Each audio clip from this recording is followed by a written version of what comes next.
inspired by a young black woman who had to take on the big titans, the sharks, the whales of big business and their allies.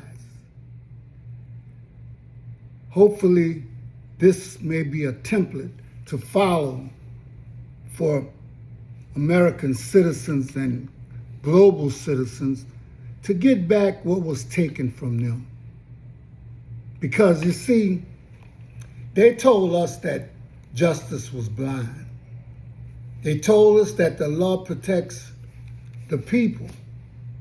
They told us that if you create something, if you build something, if you dare to dream something into existence, this country would honor you. But what happens when the system meant to protect you becomes the very thing that hunts you? What happens when a young woman, brilliant, determined, visionary, does everything right and still finds herself fighting not for success, but for ownership of her mind? This is not just her story. This is our story too, because the truth, the real truth, has always been hidden in plain sight. And courage is what it takes to reach out and pull it into light. There's a young lady in this nation right now who refused to be small. She refused to be quiet. She refused to let her ideas sit on a shelf while the world moved forward without her. She created, she innovated, she claimed what was hers, and for that she became a target. Not because she was wrong, but because she was right. Not because she failed, but because she succeeded in a way that threatened systems designed to extract, not empower. See, we live in a time where genius is celebrated until it cannot be controlled, where innovation is applauded until it disrupts established power, where individuals are encouraged to dream so long as those dreams can be purchased, repackaged, and owned by someone else.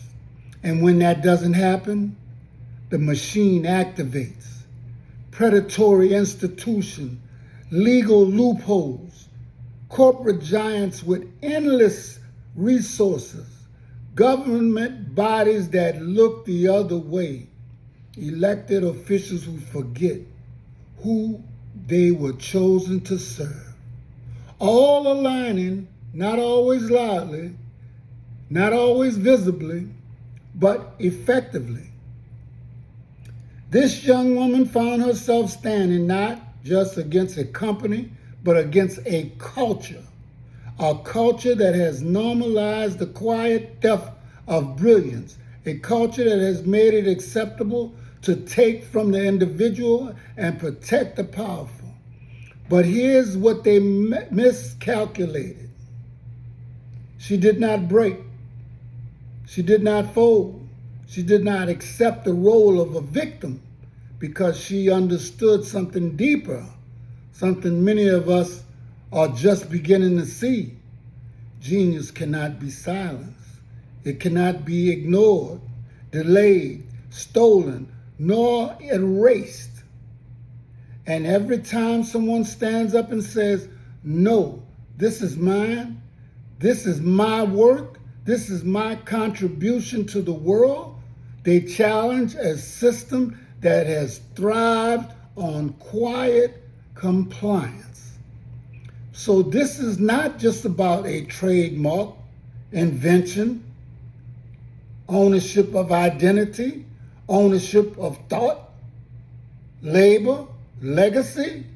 Because when you take someone's creation, you're not just stealing an idea. You're attempting to rewrite their place in history. And that is where we draw the line today, because in the past we haven't. Now the question becomes, what do we as citizens do with this truth? Do we watch from a distance and call it unfortunate, like we've always been doing? Do we shake our heads and say that's just how the system works because we want to live right next door to the people who abuse you? Or do we recognize that systems only continue when people allow them to? Because justice is not a passive force. It does not arrive on its own. It is demanded. It is built.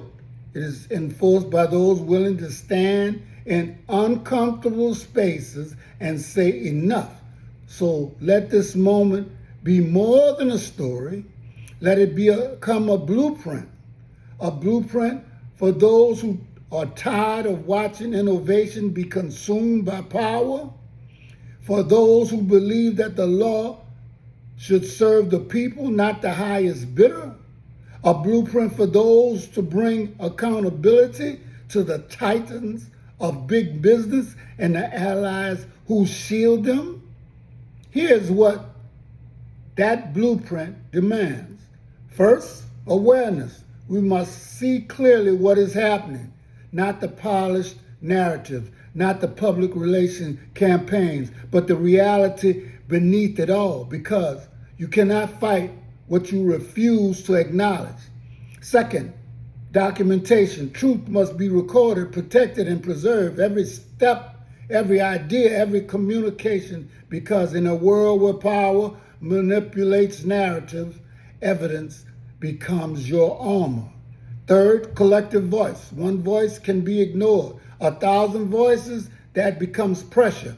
But 1,000,000 becomes change. We must speak not just for ourselves, but for those who are still finding their strength. Fourth, legal persistence.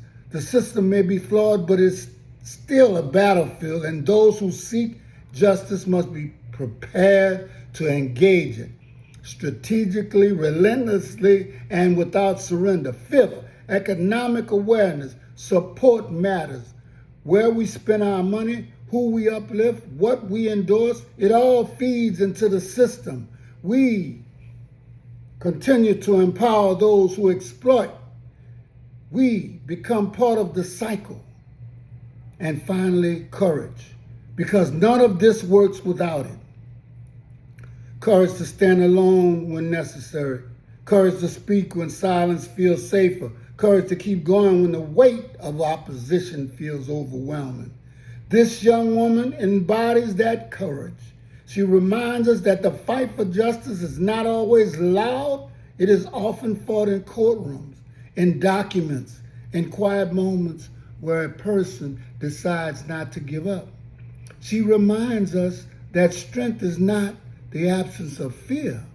It is the decision that something else matters more. And she reminds us of something this country desperately needs to remember. The power of the people was never meant to be symbolic. It was meant to be real. So let us not just admire her fight. Let us learn from it. Let us just not speak about injustice. Let us confront it. Let us not just hope for change. Let us become the force that creates it. Truth is still here. It has always been here, hidden in plain sight, waiting for those bold enough to claim it.